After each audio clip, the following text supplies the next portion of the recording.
This video is sponsored by Ecovacs and their Dbot N8 Plus. The N8 Plus comes with a great auto-empty station, meaning the N8 Plus not only delivers a powerful cleaning experience without collisions, but also frees up your hands for up to 30 days without having to clean out the 2.5 litre dustbin. Plus, it leaves the vacuum itself empty after every clean. This is great compared to emptying out a regular vacuum yourself as often as once a day or just in general whenever it's being used. You have precision laser mapping and navigation on board, which is great to get to even those hard to reach places. It does an amazing job of mapping your home even down to the chair under my desk with its true mapping technology. You have a 2300 PA system for a deep and thorough clean, and it's great at eliminating dust and pet hair from floors and carpets. The N8 Plus also allows you to mop and vacuum at the same time, leaving both carpet and hard floors clean with 4 levels of water flow adjustment to suit your needs. This helps to remove around 99% of bacteria. You also get tons in the box with extra side brushes, cleaning cloth, cloth plate, high efficiency filters, plus a ton more, so check out the link in the description below, and again thanks to Ecovacs for sponsoring today's video.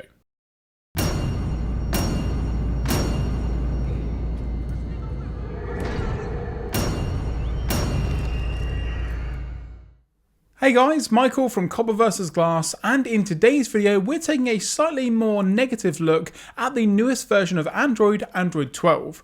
Now I have done two videos all about Android 12, one that covers material design and one that is a full Android 12 review. Now the review of Android 12 has around 15,000 views and 137 comments, and the Material U in-depth review has around 24,000 views and 90 comments. So safe to say there is a lot of interest with Android 12 and more importantly Material U, and that's kind of where the issues start. Now I have gone through a bunch of comments on the channel and picked out some of the ones that I think really highlight some of the key issues with Android 12, and that's what we're going to be talking about today. And as always, if there's anything else that you think could be improved with Android 12 or is just not necessarily great, let me know in the comment section down below.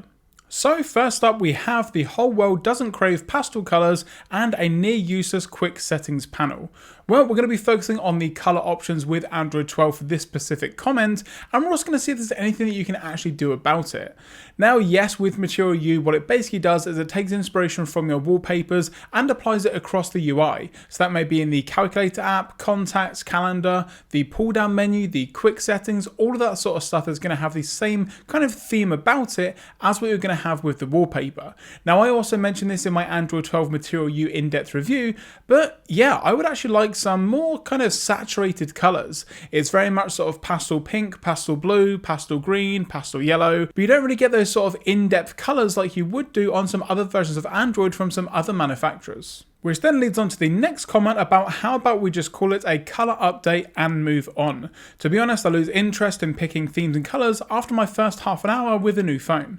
And again, that's kind of the point of Material U. You don't really have to change the colours yourselves or change any of the theming options. All you have to change is your wallpaper, but again, people aren't necessarily happy about that. With a device like a OnePlus device, for example, you can pick the individual colours of the accent, the icon colour, and all this sort of stuff, and do it individually per different object. Whereas with Android 12, again, once you change that wallpaper, everything's going to be themed the same, kind of whether you like it or not.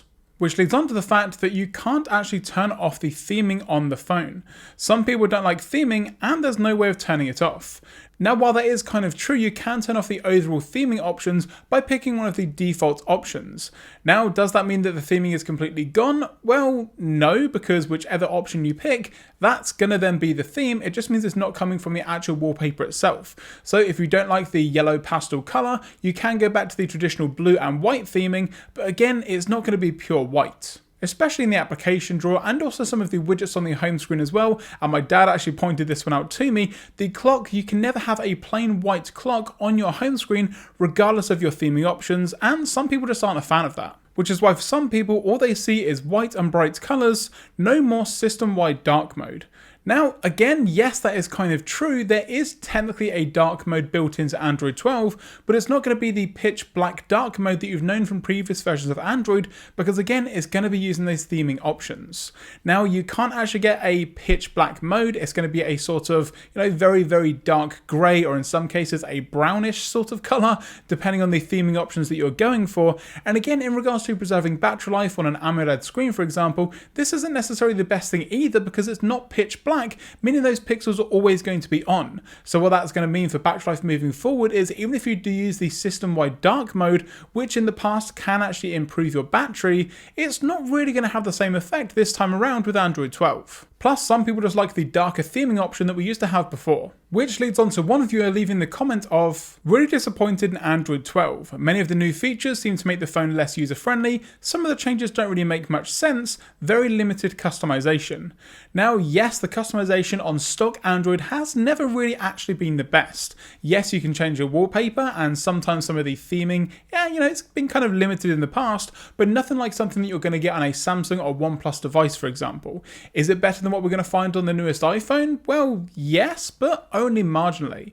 You can change the theming options like I've mentioned numerous times with the wallpaper, but you can't change the icons, for example, to a different icon pack without installing a third-party launcher, and that kind of goes the same with some of the theming options as well. If you use something like Nova Launcher or Launcher, for example, then yes, you do have the option of changing some of the color options within, for example, the app drawer, but again, Android customization with stock Android has never been the best anyway, so at least this time around we're actually getting something. Now, the next major complaint that a lot of people are talking about is, of course, the quick settings. With previous versions of Android, you had much more accessible quick settings, way more up there as well when you swipe down even once, whereas now swiping down from the top gives you access to 4 quick settings, and even then, they don't necessarily function the way that they're used to. Android 12's new toggle design is big and bold and ugly, and looks like iOS. That's just sad. Well, I would kind of have to disagree that it looks like iOS, because again, that swipes up from the bottom, you've got the whole control center thing, and actually in some cases, iOS is maybe a little bit more functional with some of the quick settings. I would agree that they are quite big and bold, and the actual touch target area is maybe unnecessarily big. Is it a kind of design choice that I would have gone for had I been, having any sort of input with the new version of Android? Well, not necessarily, but I do think that they could have improved on what they had previously with older versions of Android. Sometimes the actual buttons were slightly smaller depending on the phone you were actually using, and yes, okay, some of the actual options have changed, like the internet toggle. It now gives you the option to turn on or off your cellular data and also your internet with Wi-Fi, whereas before that was just one click to turn on or off Wi-Fi. Now, does that mean that it's less useful? Well, not necessarily. In some cases it may be more useful. If you're getting towards the end of your month in regards to your data plan, you may want to actually turn off your cellular data, and this makes it a lot easier to do so with 2 simple taps as opposed to digging into the settings like you had to, maybe beforehand. Glad that I didn't update to 12. Looks awful, and I don't know why Google came out of these UI designs and big buttons and notification panel.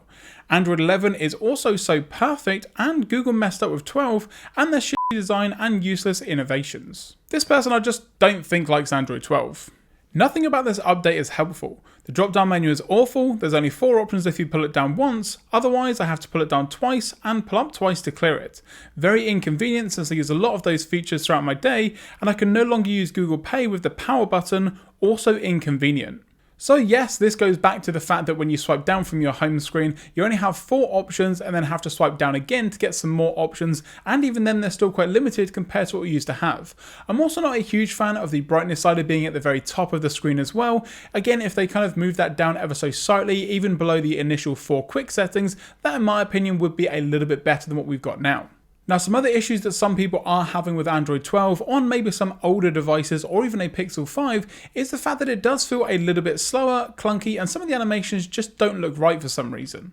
I really like the feel of Android, but did you install it from the beta or a clean install? I installed from the beta and I'm facing small stutter in the UI. So for me, as with any major OS update, I do a completely clean install. Now in the past, I have upgraded from maybe a beta version of the software, and yes, it does not necessarily perform the best, maybe some stutter here and there, some of the UI elements don't necessarily look right. So for me, if I'm going from a older OS to a new OS, no matter what it's going to be looking like, I try and do a clean version.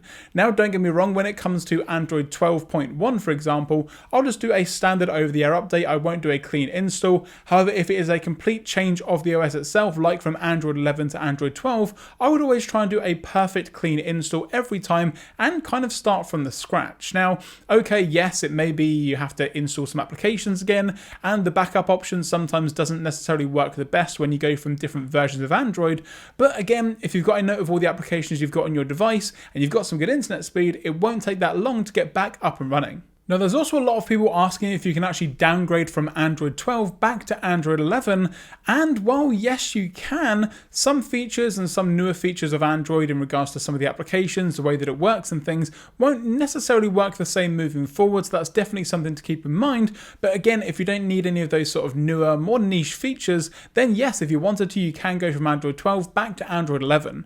Now, is it a simple and easy process? Well, no. A lot of the time you have to install custom ROMs and kind of go around the houses to actually get it to work, but I will link some information down below, so if you guys do want to try and downgrade from Android 12 to Android 11, then do so, but please do it at your own risk and make sure that you back everything up just to be on the safe side. So, to be honest guys, a lot of the time the only issues that people are really having with Android 12 is going to be the UI and the way that it actually looks. Not really much in regards to how it performs, and for me, Android 12 has been extremely good. It does feel faster on my Pixel 5, games do actually sometimes perform a bit better, and just in general, the actual OS and just in general the way that it feels is pretty good. I've not had any issues with Android 12 crashing again like some people have reported, so whether it's the device I'm using or that I've done it from a clean install, whatever the case may be, overall for me, Android 12 has been a pretty good OS update. Now, does that mean that it's perfect? Well, no. I still think that in regards to some of the UI elements, like the quick settings and also some of the theming options, it could definitely be better. However, for Material U, this is kind of like a first generation product with Google, and I'm pretty sure they're going to start to innovate and change certain things moving forward, maybe even allowing us to customize Android even more without having to use a third-party launcher or any custom ROMs. And that's going to do it guys for this video on everything wrong with Android 12. So if you enjoyed this video, be sure to give it a thumbs up down below. And if you've got any questions, comments, or any more complaints about Android 12, let me know in the comment section down below. And also don't forget to check out my other two videos on the Android 12 review and also the Material U overview. And again, leave any feedback that you want to under those videos, and I'll do my best to respond to as many comments as possible. If you're not already subscribed, now's a great time to do so. And once you've hit that subscribe button, don't forget to turn on notifications so you're notified any time I post a new video here on the channel. And again, a massive thanks to Ecovacs and their D-Bot N8 Plus, and again, everything about that can be found in the description down below. I'm Michael from Copper vs Glass. Thanks very much for watching, and I will catch you guys in the next video.